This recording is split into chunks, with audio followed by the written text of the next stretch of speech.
Right. Well, good evening, everybody. And first of all, thank you all very much for being with us tonight. And as it's a Monday night, I'm delighted to be joined again with Rebecca Butler. Good evening, Rebecca. Hi, David. Hello, everybody. Now, as we just kind of take off here, just want to put down the usual rules of engagement. Namely, if you're watching this in Periscope, do me a favor, send as many hearts, super hearts, blah blah as possible. If you're on YouTube or on Facebook, make sure that you share it and generally get engaged in the conversation with us as we go through the next hour of the sort of conversations that hopefully you're not going to find in too many other places. So it's been quite interesting, Rebecca. We get a Monday evening where we don't have to talk about a degree of carnage on British streets. So that was nice, wasn't it?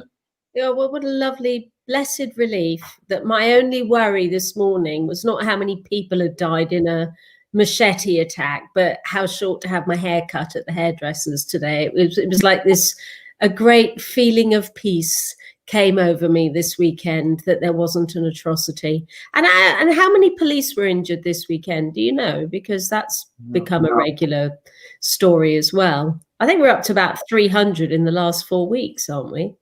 Yeah, I mean, so some of the scenes that we did see, like in London, it's always London, isn't it? In London, police officers being chased by party goers, apparently. Yeah, that was pretty bad. Protesters, yeah.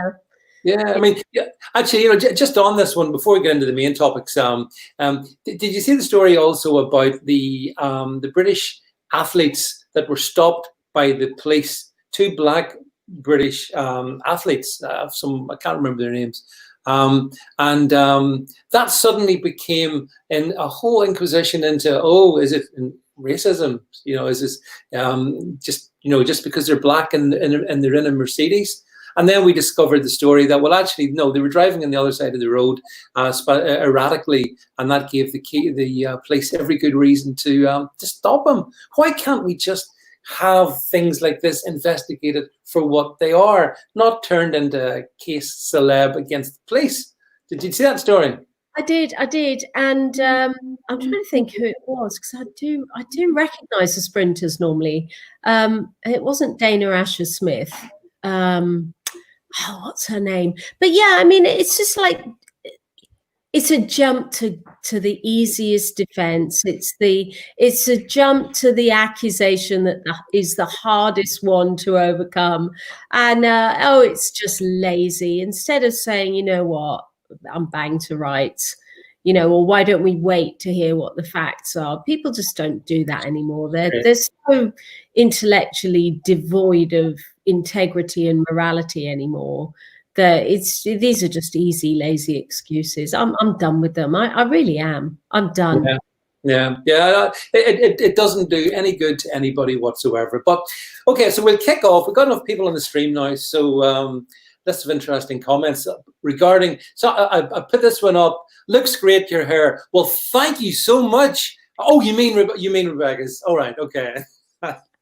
I did get my hair cut yesterday, actually. But you meant hair plural, David, not hair singular. So don't be so hirsute against me. No. Bianca Williams, that's it. Yeah. Bianca Williams, yes. I'm glad we're getting a bit of laughter going. That always, it's always good. That's ironic. Yeah. So listen, okay, and another good comeback. Mine's great too. Well, thank you so much. What can I say? Okay, so look, there's a couple of topics we want to cover off with you folks this evening. So hopefully you buckle in and we get through this one. The first thing I wanted to talk about, Rebecca, is it's really a broad topic, which is to do with how sport is being politicized, and most particularly how it's being politicized around the Black Lives Matter movement. And obviously the story, I'm just going to bring up the story if I can here, which has kind of triggered this. And it's this one here, which I'm sure you can see. And it was our friend Lewis Hamilton, the Monaco-based millionaire, who, of course, was taking the knee to highlight that, well, in this particular version of the story, the issue of fight against racism. And there he is down on his knee with his Black Lives Matters T-shirt on. Interestingly enough, some of the other Formula One drivers didn't take the knee. And I don't think, apart from him, I'm not sure that any others wore the actual Black Lives Matter slogan on their on their T-shirt. So Rebecca, yeah, we had there you have Mr. Hamilton virtue signaling for all he's worth. I was pleased that some of the drivers didn't actually take the knee, and they took a much more sensible view, which I'm sure most of us here, probably everyone, would agree with, that there's nothing wrong with saying, you know, let's stand up against racism of whatever sort from wherever it comes.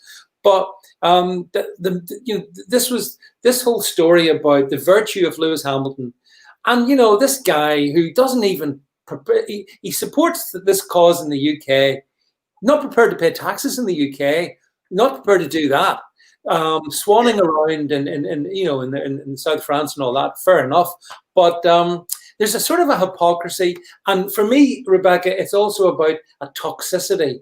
It's politicizing sport. And for people who like sport, many people I'm sure watching this will do, I think it's spoiling it. What do you think? Well, I could just quickly address Lewis Hamilton, who is half white. Yep. So he is the epitome of non-racist Britain. He is the product of a black and white union. So I don't know how his mother felt when she saw that malarkey. And by the way, the two most influential people in Hamilton's life was his mother and his stepmother. And his father pissed off when he was a small child, and it was left to the white males who ran the go-karting to fund him, to push him. And some of them have said they pushed him because of his personal circumstances, the fact that his mother had been dumped by his black father. And, they took pity on him and they advanced him more than other drivers with equal skills. And they felt that he, if anything, benefited from a bit of positive discrimination. And then father swans back into his life, becomes his manager. As Lewis Hamilton is now an established, very talented racer. And then his stepmother was very influential. His stepmother got on very well with his mother. So I ask myself, how do those two mothers feel? Yeah. When he just kowtows to all that bollocks, given what his father did to him. So I think on a personal level, a bit like Obama, or even very similar, yeah, Princess Sparkle. Why are you black when you're not black? You're half black. Yeah, see, I've never understood that, because with Obama, his again, very similar scenario, really, and yet he was the first black American president, but he wasn't. And in the case of Lewis Hamilton as well. But I mean, the other thing is, Rebecca, I mean, I'm sure you saw that. I'm going to just stick up the an image which made me chuckle. In a way, I shouldn't really laugh, but I'll put it up. So here is Lewis with his mask on, and hang on. Okay, sorry, Lewis Hamilton just on the phone. And yeah, and as you can see, he's even got look, Rebecca, he's got lovely necklace with the which I think is linked to slavery, isn't it? Something to do with that. I'm not sure. Did you see that image? What did you think of that? Oh, I'm sorry. He's a twat, isn't he? Honestly, he's in the Gary Lineker school of we really don't care what you think. Just shut up. You know what?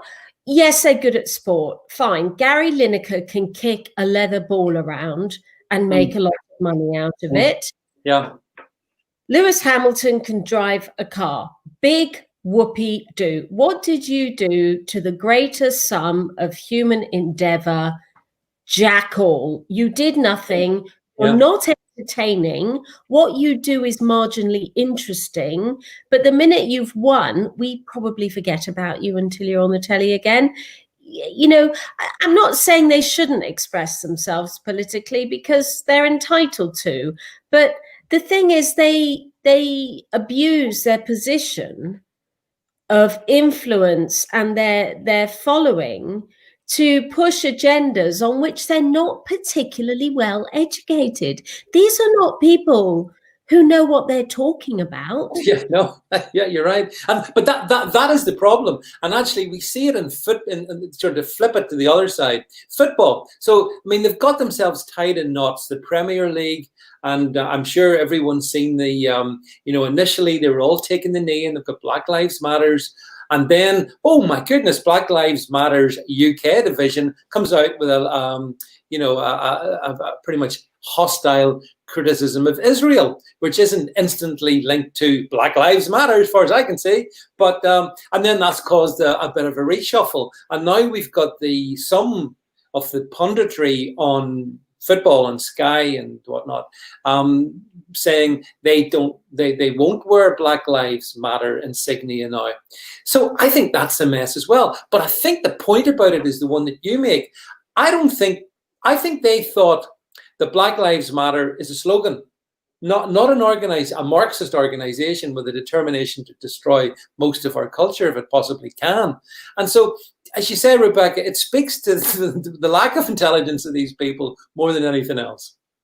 Well, yes, it does. And I think we did discuss this a few weeks ago, because when the first BLM protest happened, when I said, actually, you know, I've been watching football for years, and the respect agenda in football that the FA was a big advocate for, stamped out racism in football. And as I said before, I can remember black players coming onto the pitch and people making sort of chimpanzee type noises and throwing bananas at them.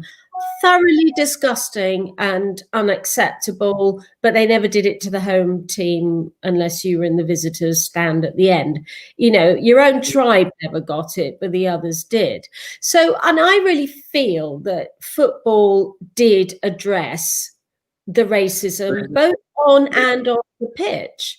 Yeah. So, you know, the sheer stupidity of taking the knee for the BLM without doing your basic due diligence on them.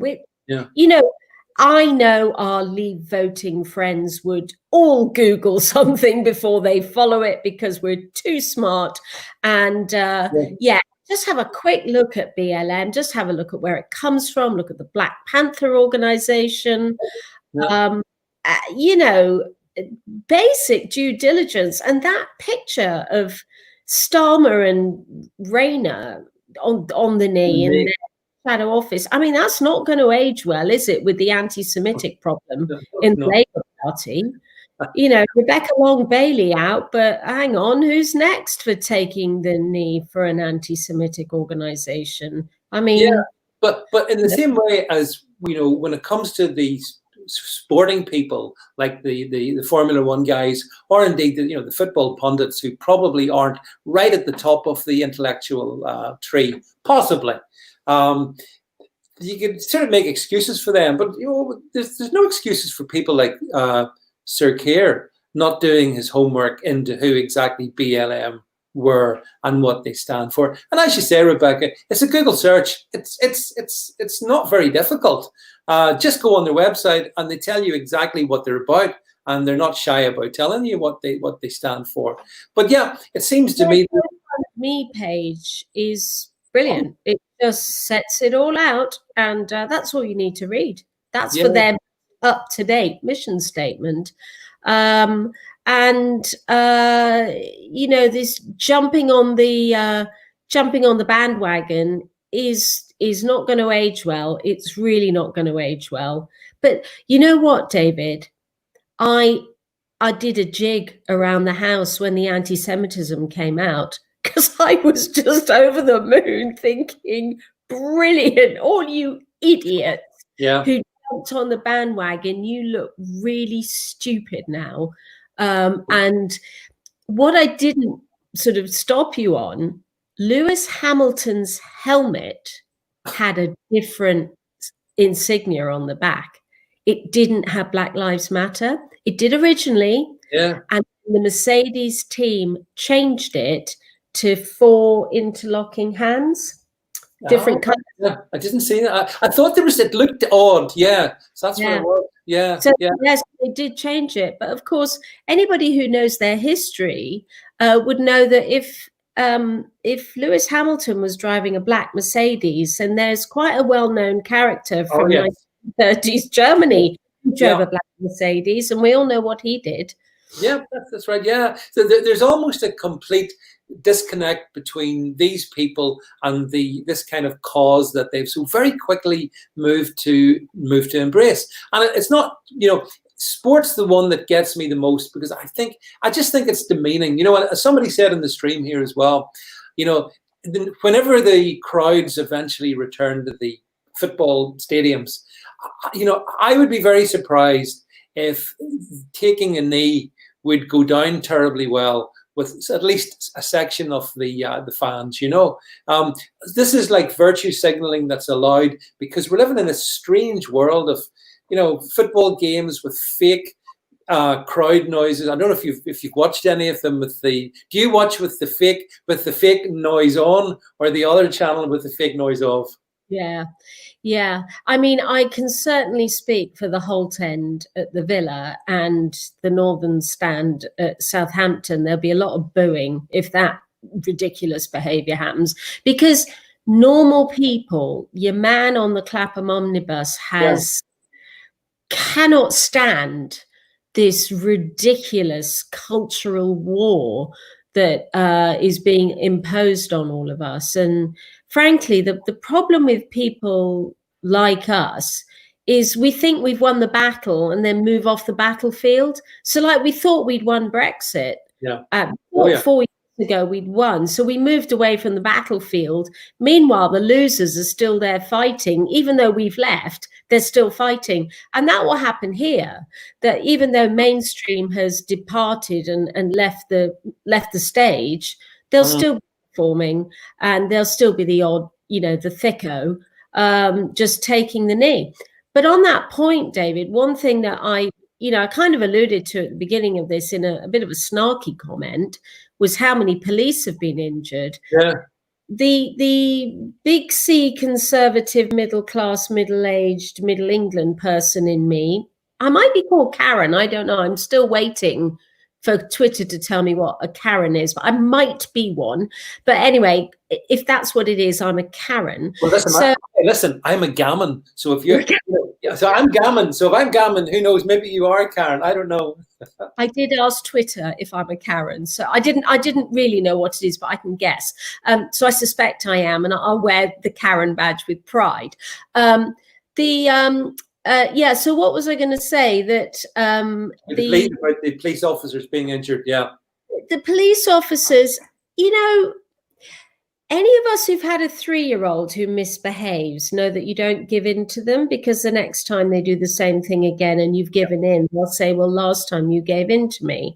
Yeah. So watching the police running away from the marauding, peaceful, they're just having a house party in Streatham, black people, because they're scared of them, it's their own fault. I have no sympathy, actually. I don't want to see a police officer injured, but frankly, if you take the knee and show obeisance and humility to these thugs, they're going to freaking well beat you up at the next opportunity. I mean, do you look at their mission statement?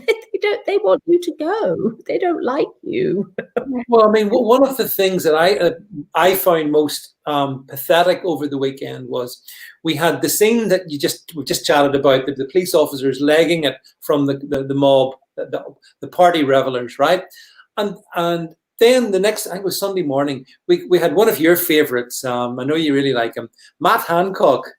Yeah, we had Matt Hancock saying, or maybe it was Saturday morning, he said this, Rebecca, that, listen, if people go out to the pubs and if they don't behave themselves and do exactly what is required, then there'll be no hesitation in the police sorting them out. Now, yes, I'm all for compliance to the law, of course, in all circumstances, but you can't have an image of policemen legging it from a mob on the one hand, and on the other hand, the health secretary saying, listen, the police will sort you out if you go within, 1.9 meters of the next person inside. So it's just so sad to see the policing becoming a laughing stock. Yeah, they're just form fillers, and the PCSOs, who are kind of the front line now, they were brought in as Blair's army to police these ASBOs. So it's talk about a job creation scheme back in the early 2000s. Yeah. And so now the PCSOs are out there, fists flying, even less qualified than your bog standard copper. It's just the whole thing is gone. That they've lost their credibility. Yeah. And the other irony of all of this, of course, is it's the woke criticizing the woke. So the woke wanting to defund the woke. I mean, how much more woke can this police force get with their rainbow faces? Yeah. Prosecuting people for transgender limericks and defund the most woke organization anyway. I mean, none of it makes any sense. And give them riot shields, but they'd be better off putting them on the ground and using them as sledges to get away. They're just pathetic. They are pathetic. Really? Yeah, that's quite an image that there actually a policing division sledging it the hell away from a party revelers, as the BBC euphemistically call mobs. But there you go. A water cannon coming over the rioters, and then the police surfing down the wave from the water cannon away from the rioters. I know. But yes, it's quite an image. But the thing is, it is sad the way that policing, because of this, and it is linked to the BLM thing as well, because the BLM is showing a lack of clear leadership. It's showing an obsessiveness with this whole wokey culture. I mean, they can't, the images, yes, we talked about it weeks ago when they were on their knees, but that sent a message, and you're right to point it out, Rebecca. It sent a message that, listen, the police are soft touches. They'll roll over. In fact, they'll more than roll over. They'll run away. And the mob takes advantages of this, and this is one of the things I know. Actually linking back to the story about these couple of athletes that were stopped in the car. It's like you said, which I completely agree with, that if we don't want to have a US police force here in the UK, then we're going to have to be more robust in terms of stop and search and all of these things. And yet the Wookiees don't want that. So you got to choose. You got to choose. You're either going to have to deal with an armed police force capable of sorting you out, or you're going to have to respect our police force and the thing you've talked about, Rebecca, the urgent need for more stop and search. Yeah, but let's be clear that it's not the black people who are woke. It's the super entitled, overprivileged, privately educated, white, middle-class students that are the woke. Yeah. And they are not the ones whose friends are being knifed to death. True. Yep. So you have the wokies, and then you have the naughties. And I mean by naughties, the baddies. And the baddies, I'm afraid, are the gang black people.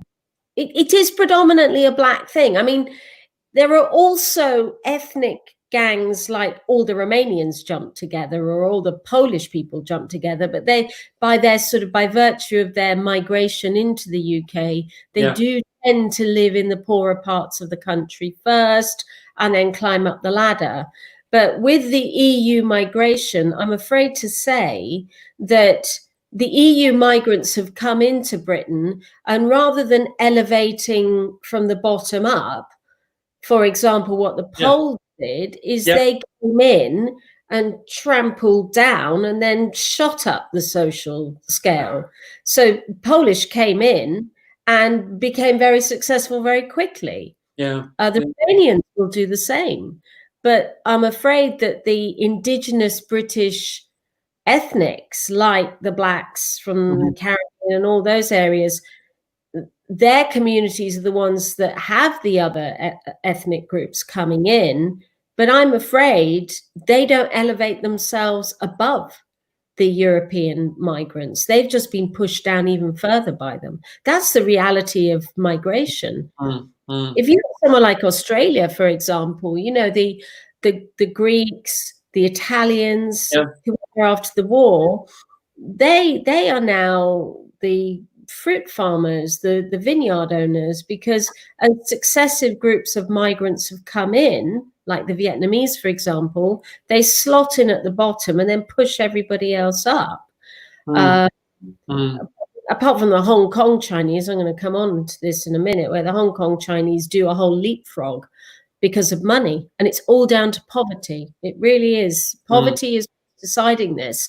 And what one of the big problems for race relations is that the wokies, the middle class white children who seem to never grow up, the wokies actually end up patronizing the whole black community, because those who are successful don't really want some wokey 18-year-old telling them that they're downtrodden when they're not. No, and it is relevant to note that I think the statistic was 80% of those people in BLM are white.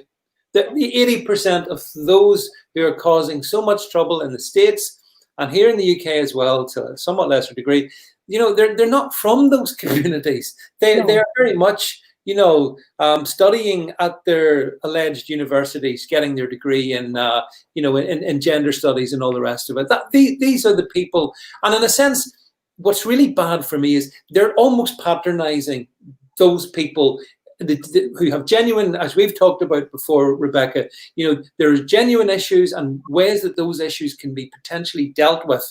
But that's not what the wokies are remotely interested in. They want to use these people cynically, manipulate them, and for, I guess, for some kind of twisted political ideology.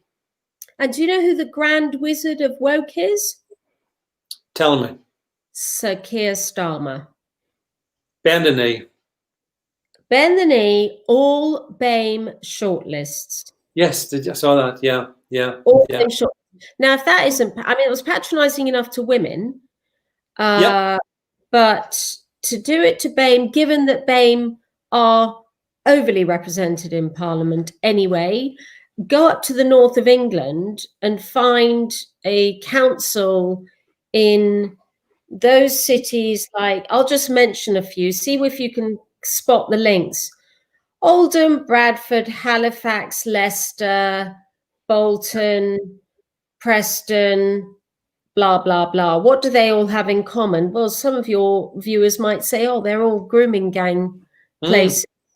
And some people might say, well, they're all high R value with coronavirus. And other people might say they're high ethnic populations. And other people might say all representative in their local politics, because a lot of Labour councils are BAME. How many more do they want before they are represented? Because they've got them.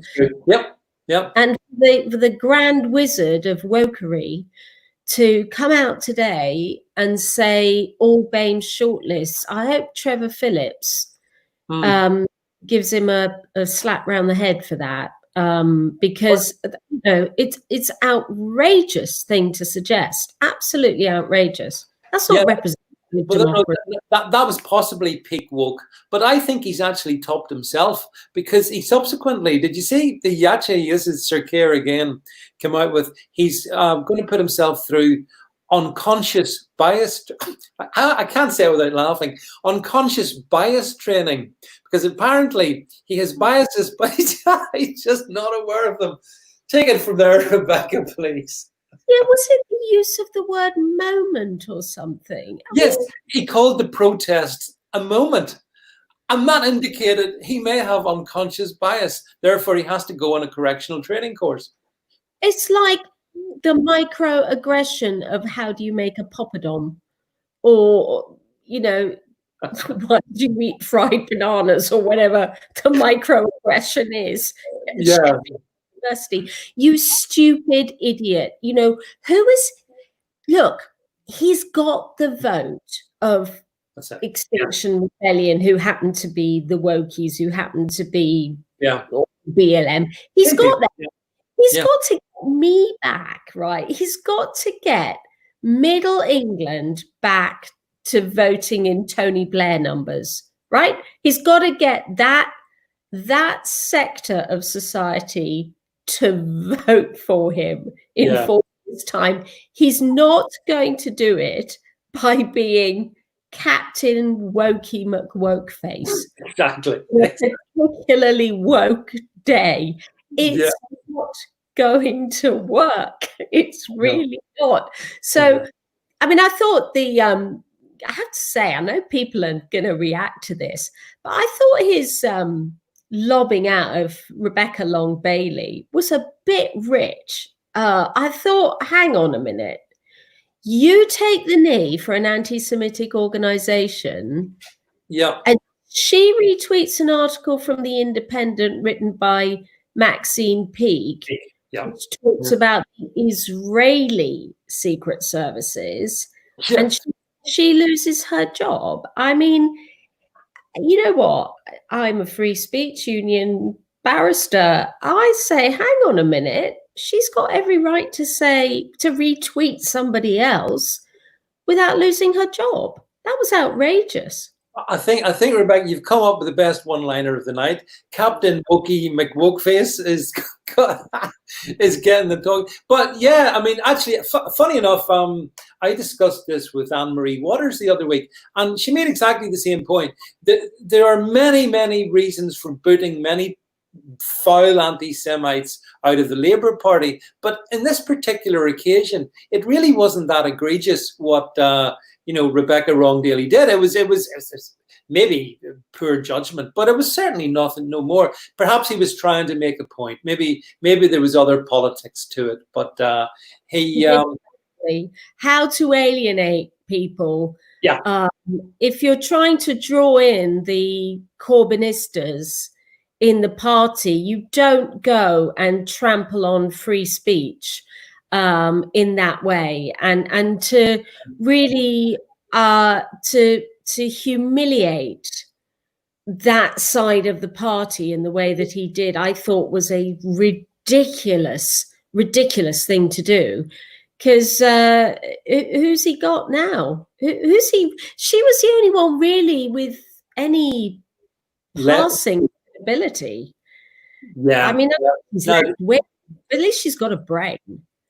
Yeah, well, actually, I mean, even we'll just finish in this one, but just on him, since we're talking about him, I see he also came out and endorsed his shadow chancellor's big idea at the weekend that the way to get us out of this recession is to tax those with the broadest shoulders that little bit more. Can we get it up to 100%? I mean, obviously economic lunacy, but he actually came out and he said, yeah, he thought that was quite a good plan. So I'm sorry, I got to worry about him. I'm not sure he's going to last. I'm not. They have no one else though. I mean, maybe that's the thing. I can't think of any other person they have of any value. Well, I mean, who in history has ever been able to turn a broken party round and then win at an election? It's never happened. Yeah. I mean, John Smith set Tony Blair up, and unfortunately, John Smith died. But that was after Neil Kinnock's disaster. Haig was the sort of the first leader of the Tories after John Major, and you know, what a great intellect he was. He didn't last. Michael Howard was a disaster. Ian Duncan Smith, bless him, we love him dearly, Yeah, but he didn't have much support. And so it took Smarmy Cameron to bring them back up. So it's never the one that inherits the crap that ends up winning the next election. Yeah, he's not doing it. Very true. Well, look, let's move on then, Rebecca. So we've covered that ground fairly well. Hong Kong, lots to talk about, and it's a really important topic, folks. So over to you, Rebecca. Well, actually, I felt that Hong Kong really did have a segue to Black Lives Matter, because while we are being harangued as white people, but I feel we're being particularly harangued in the UK because we don't have a violent, racist, armed police force like they do in America. And I think that our record is actually really good. We have huge number of interracial marriages in the UK. We have very strong laws on equality and diversity. And I think one of the biggest problems is perceived poverty. I use my words wisely. So I do feel really actually quite peed off that we're being accused of being racists. On the one hand, so we've got the disaffected ones who didn't take advantage of all the good stuff they were given in the UK. Meanwhile, on the other side of the planet, we have 7.5 million people in Hong Kong, let's exclude the children out of that, who are very frightened for their future, extremely frightened for their future. And we're only halfway through this psychodrama that is China trying to exert control and power over the people of Hong Kong. Yeah. So I looked into it. I was kind of interested in the history, and I didn't really know the history, but very briefly, 200 years ago, we had the Opium War #1. Yeah. And as a result of the Qing dynasty giving in and conceding that they'd lost the Opium War, quite amusingly, they were trying to stop the opium trade, and they tried to burn all of the stocks of opium in Hong Kong, which must have been one hell of a fire when they did that. Everybody going out to sniff the smoke. So when they tried to abolish the opium trade in Hong Kong, they lost, and Britain won. So that was like a spoil of war. Things were quite difficult for a few years. So that was like the early 1800s. And then a few years later, there was the second one. And really on the back of the second Opium War, which we won as well, that we ended up leasing Hong Kong for 99 years. So that was from 1890 something, whatever it was, 1898. There was a brief period in the 1940s when Japan and China were at war, and Japan occupied Hong Kong for 3 or 4 years, but we got back. And they invaded Hong Kong, historically, interestingly enough, on the day they bombed Pearl Harbor. Just a little fun fact for you. So Japan, very aggressive land acquisition policies in the 1940s. But anyway, we ended up we got Hong Kong in 3 significant events, and we're running this 99-year lease. So the 99-year lease ended in 1997. And in the late 80s, with Deng Xiaoping as the president of the People's Republic, negotiations were entered into. And this is where they came up with this one nation, two systems ideology, because the agreement at the end of the lease period, which is 97, is a 50-year tick-tock. So it ends in 2047, this transition period. So the transition period is all about Hong Kong having a a Dyson system of government. So that's the three-way government where you have an executive, a legislature, and a judiciary. The problem is that the way it's been set up is the democratic processes in particularly the executive are not really that good. They're pretty weak democratic process. And Carrie Lam is the current chief exec, and the chief exec is the head of the executive. And so she does have devolved powers, but her devolved powers come from the People's Republic of China. So technically, China doesn't actually have any jurisdiction over Hong Kong, only it does. Because although Hong Kong's legal system is British, common law system, they have imposed democracy rules on Hong Kong, which led to the Umbrella Revolution about 10 years ago, I think it was, where they changed the rules on democracy and how the executive was elected. There is no communist Chinese party in Hong Kong, by the way. It's basically 22 political parties and 3 defined groups, only one of which is pro-Beijing. So the current upset in Hong Kong is largely due to China imposing its own national security laws in Hong Kong, exercisable by China, so not exercisable by Hong Kong law. So now, if you said, Xi Jinping is a communist bastard, if you said that in Hong Kong, you would be tried for sedition in China. An interesting factoid in that one, I'll just throw one in for you. And actually, again, given your legal background, Rebecca, this might entertain you.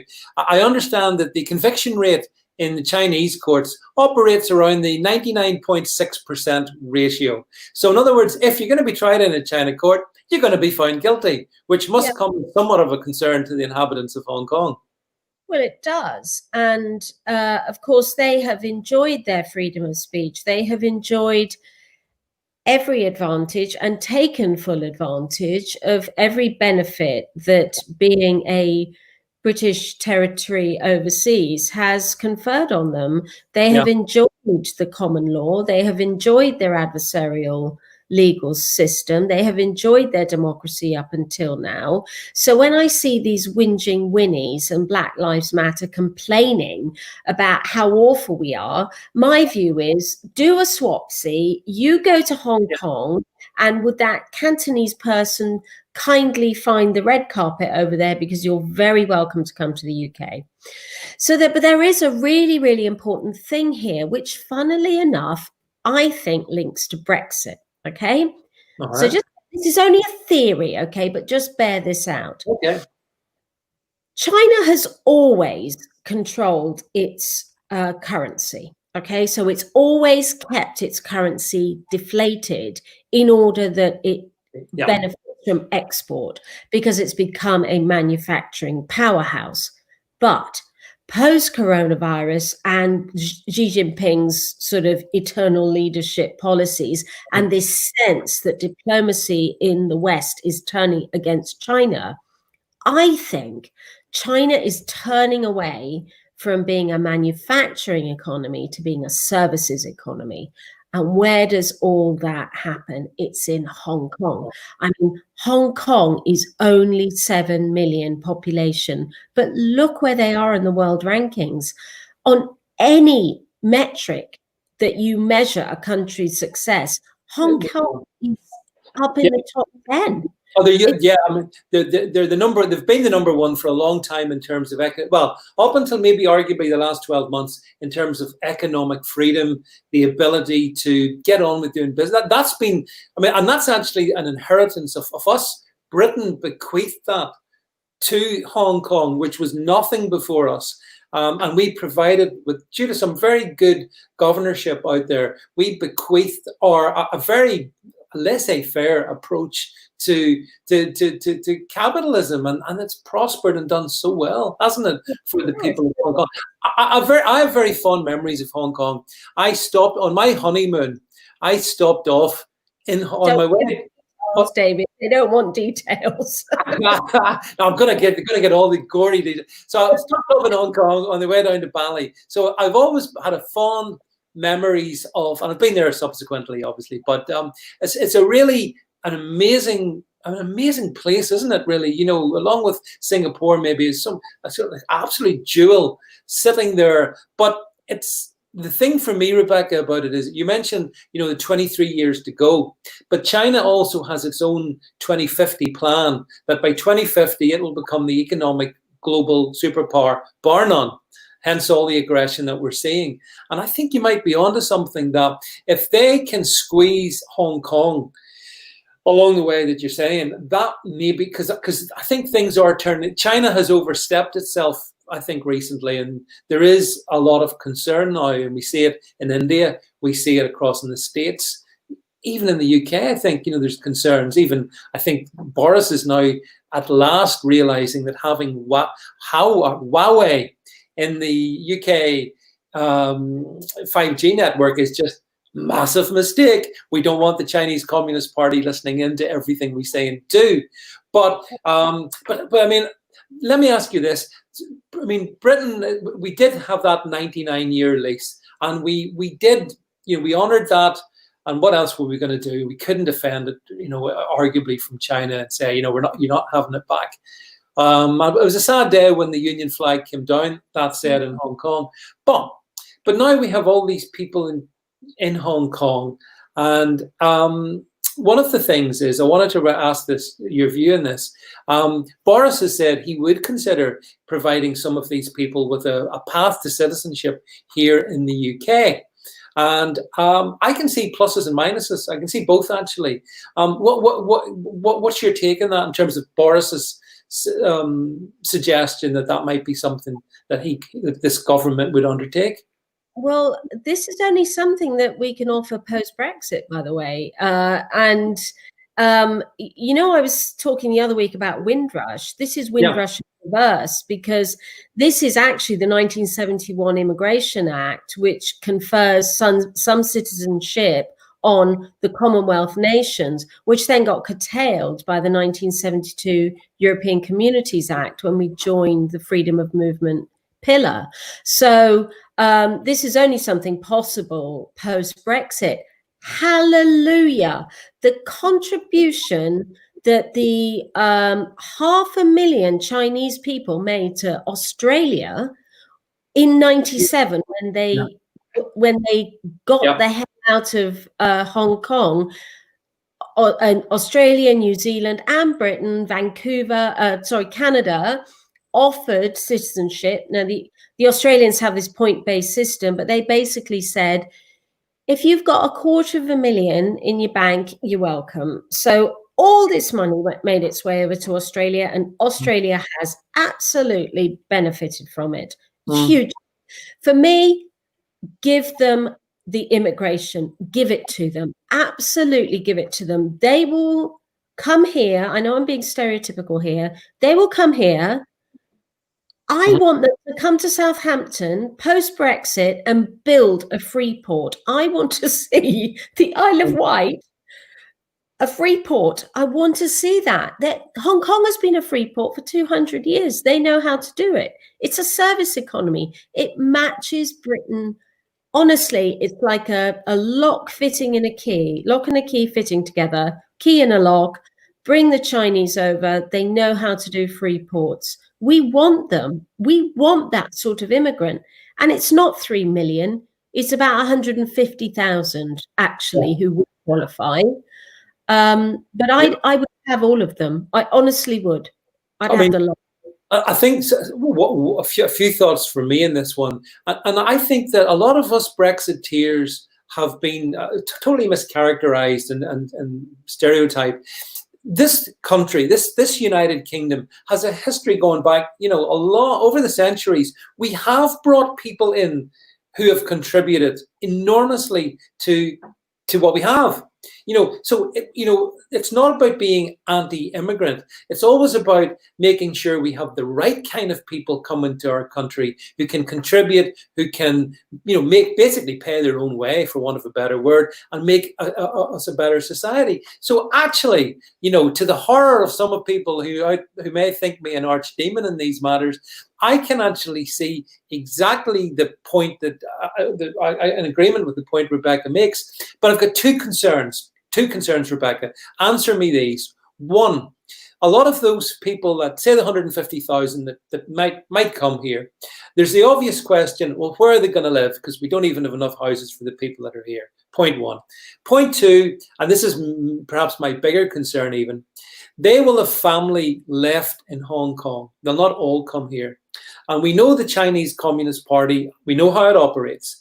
And there's a danger, therefore, that a lot of the people that might come here, good people, hardworking and all that, but back home, there's a knock on the door, and Auntie, whatever she's called, in downtown Hong Kong, could be whisked away to who knows where, unless the people here in the UK do the bidding of what the Chinese Communist Party want.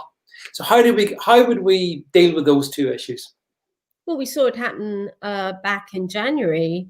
Precisely that happened in a bizarre twist of circumstance, that the Chinese lent on their foreign national expats abroad, particularly in Australia, and they instructed them to buy up reagents for coronavirus testing. So people were ordering online through Amazon chemicals and having them delivered to an address in China. This was reported in the Melbourne Age, which is the equivalent of the Times. I'm not talking a tabloid sensation here. I'm talking about a broadsheet mainstream newspaper. So China does that, but that shouldn't stop us doing the right thing, because in this situation, doing the right thing will be doing the best thing for us. And I would just like to add in something that the Windrush generation has paid its way. They did come over to work. The people who are the benefits tourists are predominantly the Far East Europeans who come here for benefits, because it went from being freedom of movement of workers in the Lisbon Treaty to freedom of movement of people. So it was that shift from employees to people, and people don't need jobs, employees do. And we do have a big problem with, from particularly Pakistan, people enter into tribal marriages back in Pakistan to people who are, from the villages. They don't speak English. They come over here. They're not required to have any English language skills. They live with other Pakistani Muslims for perfectly understandable reasons. They never learn the language. They never really integrate. It's so very different to people from the West Indies who came over to actually have jobs. And anybody from outside the EU post 1971 has always had a job to come to in Britain. I haven't got a problem with dependencies, because, if you've got, of course, young people don't actually spend a lot on NHS. Your big spend in your NHS is your last 2 years of life. So if they're coming over here, and particularly in the services sector, and are economically very active, they will pay their own way in their own taxes. All those people will have national insurance numbers. They'll be legit. You're not talking illegal people here. You are talking fully legit, professional, know how to do it, know their stuff, Chinese people. I'll tell you what, I would love to see the Chinese come. I absolutely would. And I think post-Brexit, this is a gift to us. I just want to say one thing. My old mate, the real Donald Trump, I think he's got the best foreign policy on Hong Kong. Because do you know what he said? He said, we will issue sanctions against Hong Kong if China doesn't smarten up its act. Now, Dominic Raab, still a sixth former, didn't really know how to respond to that. But if you think about it, Donald is saying, we're going to punish China through Hong Kong. So if we punish Hong Kong, the services sector that you're so reliant on and want to get into, will kneecap it. Now, that's why I got the idea that it's the services that are so important to China. It's the exchange mechanisms, it's the clearing banks, it's the investment banks in Hong Kong. All of that is done on capitalism, not communism. And they need that expertise. They need that separate legal jurisdiction that will effectively one day enrich them. Because at the moment, Hong Kong doesn't pay taxes. That's right. Just are self-supporting. So it just struck me that Donald Trump had the best foreign policy on Hong Kong by saying we'll kneecap it as a service industry, and then you've got nothing. And we know his views on Huawei. So, I think that the foreign policy has got to be really aggressive and robust on this. And you come over to us because we'll look after you. I think we absolutely should do it. Really. I see. The Suetonian what does Suetonian mean? Is that Southampton type person? Is that what that means? He's probably a Saints fan. I'm going to say that. He's got a picture of St. Mary's Church there. So come on, Suetonian. You are a Saints fan. If you're a skate, I'm going to block you. I'm telling you that for free. But so back on topic, I actually do. I also think actually there's an ethical, what's the best word? Commitment we have. I mean, we handed Hong Kong over to the Chinese. Do we have a duty of care to those people that we handed over into the sweaty mitts of the Chinese Communist Party? I would say to a degree, yes. And your point is actually, even if you want to set that to one side, what's in our best economic interests? And there's a convergence there, isn't there? There's a clear convergence of it would do us as a country good. It could supercharge us. It would bring in people that could contribute to our economy, make a difference, free ports, services, all of that, Rebecca. Difficulty is that we're already the most overcrowded part of the European continent, and we didn't vote for Brexit to become even more overcrowded. So things would need to be done very carefully. But I take my hat off to President Trump. He's got the right approach. You gotta be bold. You've got to be brave, not timorous, not like a mouse, which unfortunately is kind of our default mode in this one. So it'll be very interesting to watch this space, and also the Chinese Communist Party themselves, who I consider the single biggest evil in the world at the moment, biggest threat to us all in so many ways. And look at what they're doing to their own people in the northeast of China, their aggression in the South China Sea towards the Japanese islands. I mean, China has got to be tamed. That tiger has got to be tamed, but it will only be done economically. And I think Hong Kong is a good push on them. I really do. But yes, Brexiteers get criticised all the time, but this is a classic example of how we can benefit. Now, one thing I think the pandemic will have done, and in a way I can kind of see this coming, is that the hospitality industry could suffer greatly. Yep. But the largest number of European Union employees are within the hospitality sector. There is, I think, a good argument to say that a lot of them will migrate back to their nation of origin over the next year, or maybe even less. There could be a mass exodus out of the UK because the cost of living is so high. And if they're not going to get gig economy jobs, if they're not going to get hourly rate jobs, they're not going to be able to afford rents in London.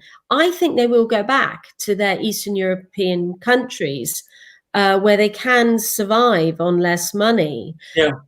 And I do see the property market will crash. The commercial property market is. I think it's really going to crash. What do we need? What could we want for more than a highly skilled English language, English speaking nationality to bring their skills here? There will be a replacement, is what I'm saying, not an addition to, really. Also, a very high IQ people as well. I mean, it's worth pointing out that, you know, Asian people have, on average, higher IQs than white people, for example. So bringing people like that into our societies, as long as it's done in the right way, seems to me an eminently sensible, you know, ideal to try and pursue. Plus, as you say, there's that issue out there surrounding China, and if we can benefit from it, this is what Britain used to be good at. You know, Rebecca, we used to be brilliant. We had people who could see opportunities and go out there and devise policies that actually crafted proper statesmanship. I'm not sure we see so much statesmanship now, but what I do see, Rebecca, is the clock has beaten us. We have expired. We rather like the proverbial Norwegian blue parrot. We've expired, and the hour is gone and done. So, Rebecca, listen, as always, absolute pleasure to have you on the show. Thank you so much for being with us tonight. Thanks everybody for being part of it over the last hour, and I hope you enjoyed it. And I hope to catch up with you all soon. In the meantime, listen, thanks again for all your support, and speak with you all very soon.